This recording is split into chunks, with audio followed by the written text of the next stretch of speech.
Historic Omaha Cemetery is offering you a chance to own your own piece of history.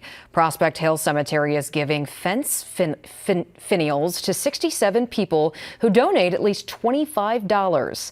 At last check, there are still 13 available.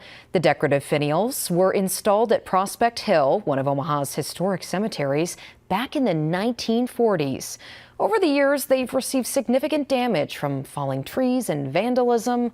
All proceeds will go directly to the Prospect Hill Cemetery Maintenance Fund. We have a link to this fundraiser at firstalertsix.com.